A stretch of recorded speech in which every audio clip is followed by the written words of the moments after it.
இன்னைக்கு நம்ம நல்லம்பட்டி சிக்கன் தான் செய்ய போகிறோம். 25 மிளகா வரமிளகா எடுத்துக்கிறோம். இனிமேல் கறியை கொட்டிக்கலாம்.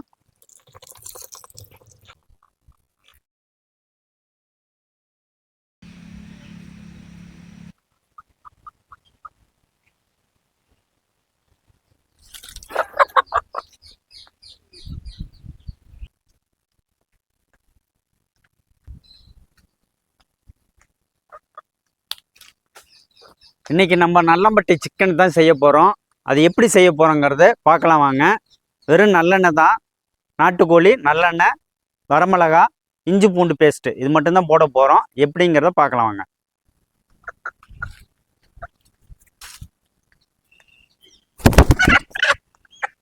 ஓடாத ஓடாத, வா வா.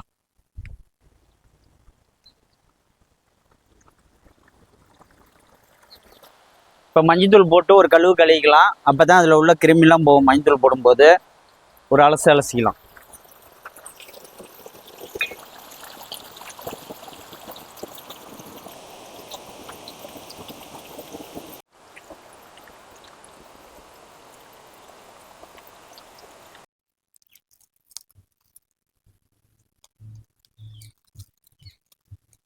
நம்ம 1.5 கிலோ சிக்கனுக்கு 25 மிளகா வரமிளகா எடுத்துக்கிறோம்.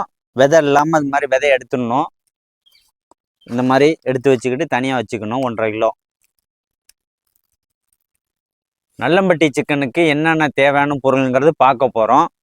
ஃபஸ்ட்டு இது நல்லம்பட்டி சிக்கனுங்கும் போது நல்லெண்ணெயில் தான் ஸ்பெஷலாக செய்யணும். சின்ன வெங்காயம், நாட்டு வெங்காயம் ரொம்ப அவசியம். நாட்டு வெங்காயம் தான், இதுதான் ரொம்ப டேஸ்ட்டு கொடுக்கும். நல்லா சூப்பராகவும் நல்லாயிருக்கும், உடம்புக்கு நல்லது. வரமிளகா விதை எடுத்தது 25, 1.5 கிலோ சிக்கனுக்கு. மஞ்சத்தூள், உப்பு, இஞ்சி பூண்டு பேஸ்ட்டு 50 கிராம், கடுகு உளுந்தம்பருப்பு, இவ்வளோ தான் தேவையான பொருள். நம்ம சட்டியே யூஸ் பண்ணிக்கலாம். சட்டியில் யூஸ் பண்ணும்போது நல்லா டேஸ்ட் கொடுக்கும், நாட்டுக்கோழிக்கு. அதுக்கும் நல்லம்பட்டி சிக்கனுக்கு நல்லெண்ணெய் தான் தேவை, முக்கியமான பொருள். நல்லெண்ணெய் ஊற்றிக்கலாம், 150 மில்லி சுத்தமான நல்லெண்ணெய். இப்போ கடுகு போட்டுக்கலாம், 1 ஸ்பூனு. கடுகு பொரிஞ்சு வந்துருச்சு. இன்னும் சின்ன வெங்காயத்தை கொட்டிக்கலாம், நாட்டு வெங்காயம்.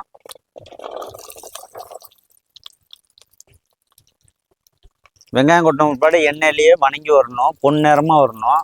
3/4 பதம் வெந்து வந்தோடனே கறியை கொட்டிக்கலாம். அப்போ தான் டேஸ்ட்டு நல்லாயிருக்கும். 2 மணி நேரம் ஆகும் நாட்டுக்கோழி வேகிறதுக்கு, அதனால் டைம் எடுக்கும். வெங்காயம் வெந்து பொன் நிறமாக வந்துருச்சு. இனிமேல் கறியை கொட்டிக்கலாம்.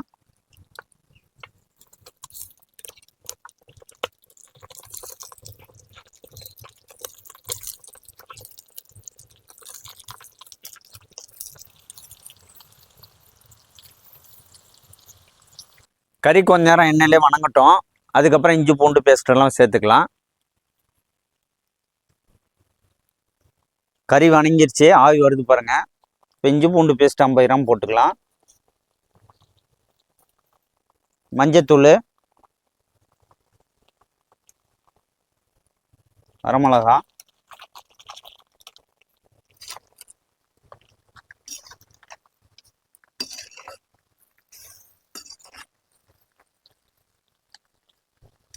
தேவையான அளவு உப்பு,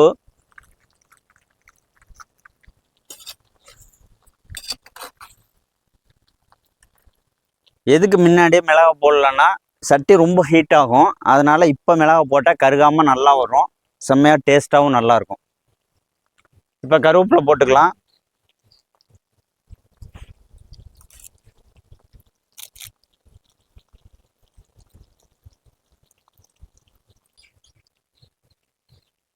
இப்போ நம்ம கறி முழுகிறவளுக்கு சுடு தண்ணி ஊற்றிக்கலாம்.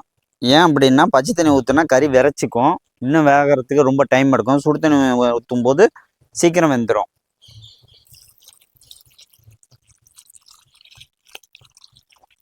இந்த நல்லம்பட்டி சிக்கன் ஈஸியாக செய்கிற மெத்தட் என்னன்னா, வயலில் வேலை செஞ்சுட்டு வரவங்க சாயந்தரம் களைச்சி போய் வருவாங்க. வீட்டில் மேய நாட்டுக்கோழியை அடித்து எந்த செலவும் கடைக்கு போயிட்டு எந்த பொருளும் விலைக்கு வாங்காமல் வீட்டில் உள்ள வரமிளகாய் தட்டி போட்டு நாட்டு வெங்காயத்தை போட்டு நல்லெண்ணெய் ஊற்றி சமைச்சு கொடுப்பாங்க. அவ்வளோ உடம்புக்கு நல்லது. உடம்புல உள்ள அலுப்பும் போயிடும். அதுக்கோசரம் இந்த நல்லம்பட்டி சிக்கன். இப்போ டைம் வேகிறதுக்கு நாட்டுக்கோழி 1.5 மணி நேரம் 2 மணி நேரம் நல்லா வேகுங்க.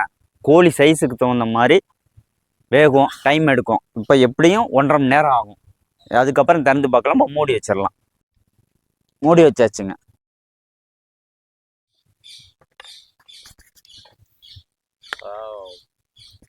கொதிச்சு தண்ணி குறைஞ்சிருச்சு. நல்ல வெட்டைக்கோழியை நாட்டுக்கோழியை அடித்து சூப்பு வச்சு குடித்தா சுட சுட நல்லெண்ணெயை ஊற்றி அவ்வளோ டேஸ்ட்டாக இருக்குது. சளி பூரா இறங்குது, வேர்த்து ஊற்றுது, தலையில் உள்ள நீரெல்லாம் கோத்து கீழே இறங்குது தண்ணிலாம்.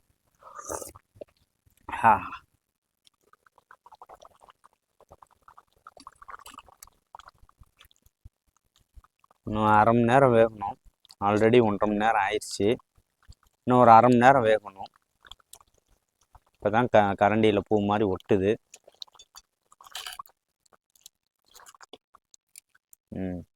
நான் 1/2 மணி நேரம் இருக்கும். ஆஹா, நல்லா வெந்துருச்சு. கறி பஞ்சு ஆயிடுச்சு. சரியாக 2 மணி நேரம் ஆயிடுச்சு. பாருங்கள், எலும்பெல்லாம் தனியாக பிரிஞ்சு வந்திருக்கு.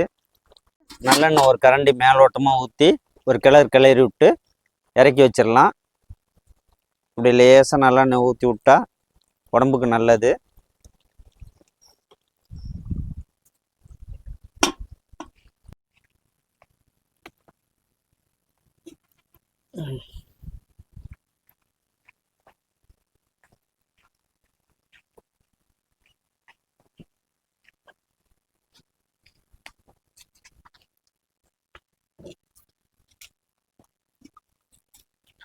ஆஹா,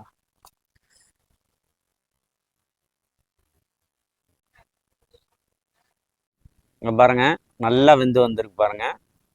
பாருங்கள் அருமையாக வந்திருக்கு. மிளகாலாம் நம்ம எதுவுமே சேர்க்கல, எந்த பொடியும் சேர்க்கல. மிளகாய் இதே கரைஞ்சி ரெட்டிஷனாக எல்லாம் நல்ல கலரில் வந்திருக்கு. பாருங்கள், நல்லா பஞ்சாக இருக்குது. பாருங்கள், நல்லம்பட்டி சிக்கனு நல்லா வெந்து வந்திருக்கு. செம்மையாகவும் இருக்குது டேஸ்ட்டாக.